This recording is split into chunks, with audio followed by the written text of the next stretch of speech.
Welcome student to the next class of organism and population. So today our topic is environmental factors. So environmental factors means the various type of factors like temperature, light, water, soil, etc., which somehow or the other affect or influence the distribution of organisms and population. So based on the different type of factors, different type of organism we found in our surrounding. So first of all is temperature. Temperature means the hotness or coldness. Now we say that today the weather is hot, today the weather is cold. So what is that? That is temperature. So based on this temperature effect, we find different types of organisms. So first is eurythermal. Eurythermal means the organisms which can thrive in wide range of temperature. For example, wall lizard. That means these animals can survive in any temperature difference. Next is stenothermal. Stenothermal means those organisms which are restricted to a narrow range of temperature. Like snakes and coils, means they can only survive at a particular temperature. Then the cold-blooded animals are called poikilothermal and the warm-blooded are known as homeothermal. These are all different types of organisms which we find are surrounding us due to temperature variation. Now there are also 4 different types of temperature zones, like the megatherms where the temperature is high, mesotherm where the winters are mild and summers have high temperature, microtherms where the winter temperature is low and the summer temperature is moderate, and hekistotherm where the summers have mild and winters are snowy. So these are the different types of zones that we find. Now temperature has a great effect on the various factors of living organisms like growth, metabolism, reproduction, sex ratio, distribution. All these are somehow or the other affected by temperature. Now again, regarding the behavior, coloration, morphology also, temperature has a great importance. Now some adaptations of plants and animals are given to you. You see in your notes. Now different type of plants and animals in different areas will show different types of adaptations. Now here we get another term which is known as thermoperiodicity. Thermoperiodicity means the response of living organisms to the regular change of temperature.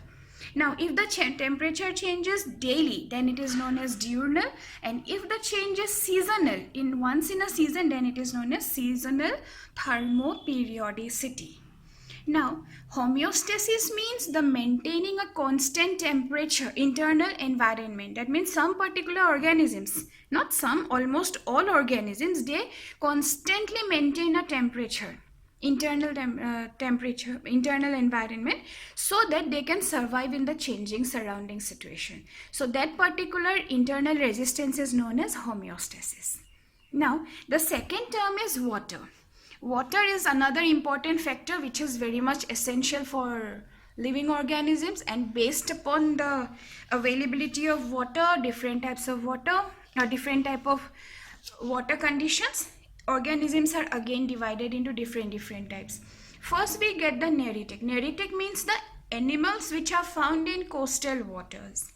Then those which are found in open waters are called pelagic, which microscopic organisms which we find floating in water bodies are known as planktons.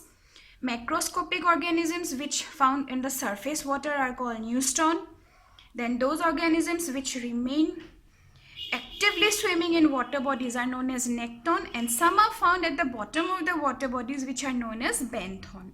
Now on the presence of salinity, we find 2 types of organisms, the euryhaline and stenohaline.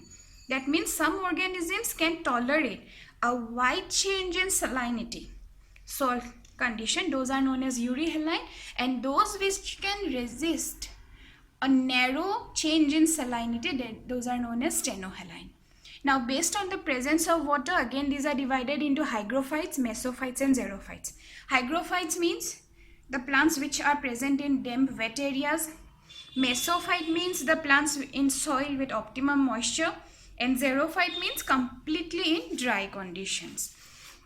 Now the next factor is light. Now we know that light is very much essential For plant also, without light, photosynthesis cannot take place. So for their survival, photosynthesis, light is very much essential.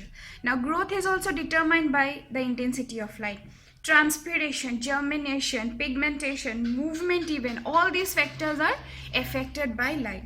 Even on the daily rhythm of animals, we find different types of animals based on the light conditions. First are the diurnal animals. Diurnal animals means those animals which are active during the daytime. Nocturnal means they are active during the night time. Auroral means they are active during the dawn. Vesperal means during the dusk, and crepuscular means they are active both during the dusk and at the dawn time. Now the next part, important part, what we get. Okay, again one important thing is there, that is photoperiodism. Photoperiodism means the response of organism to the number of and duration of day length. Now in the first year syllabus we have already found about photoperiodism, long day plant, short day plant. Now that is the basic influence of light on the different type of plants. Now based on the availability of light, intensity of light, the plants may be long day or short day. And upon the there are also different type of light zones like littoral, limnatic, aphotic and benthic zone. Now the next important factor is soil. Soil, it is the upper weathered humus containing part of Earth's surface which sustains the terrestrial plant life. That means whatever present on Earth is present in this soil part. So soil is a very important factor regarding the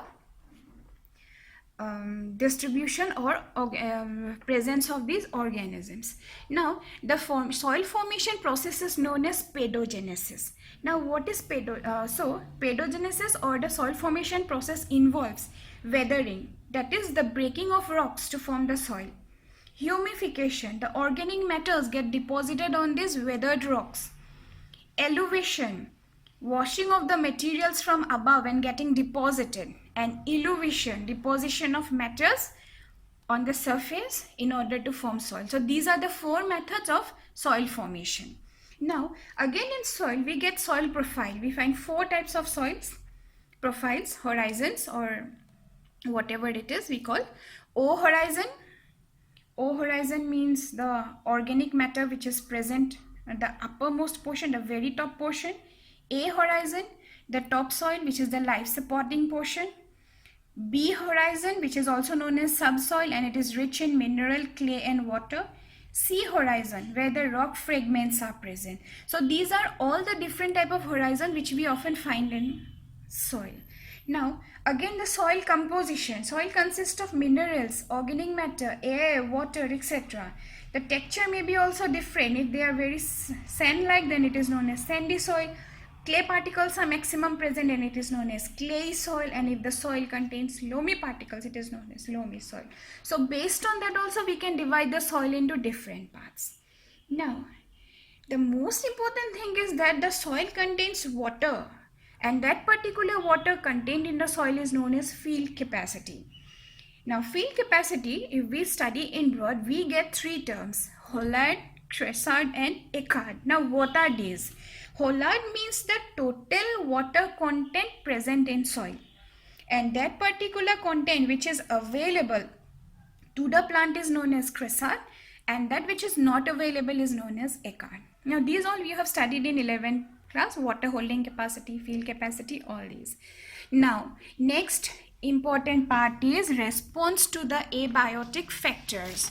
Now what are the abiotic factors? We know abiotic factors means the environmental factor, and each organism or individual will somehow or the other respond to them in order to for their survival. That means in order to cope with the changing situation, they will develop some particular adaptations. So first is the regulation or regulin.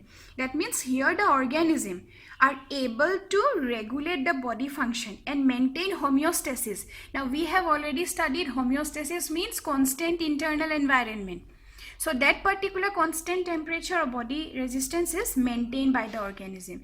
Whatever is the outer condition, whether it is hot or cold, they will not change their condition. They will not change their body temperature. For example, some insect and fish. Then comes conformation. Conformation means the organisms now will, where body temperature will change in order to cope with the changing environment. That is known as conformation. Migration means this is a two-way movement. Some will come, organisms will come or go to another place so that they can survive. And next comes suspension. Suspension means for some particular time they will completely stop their activity. Now this is divided into three parts: hibernation, estivation and diapause. Hibernation means the phenomenon of winter sleep. Here the organism will rest for during the winter time. Estivation means they will rest during the summer time.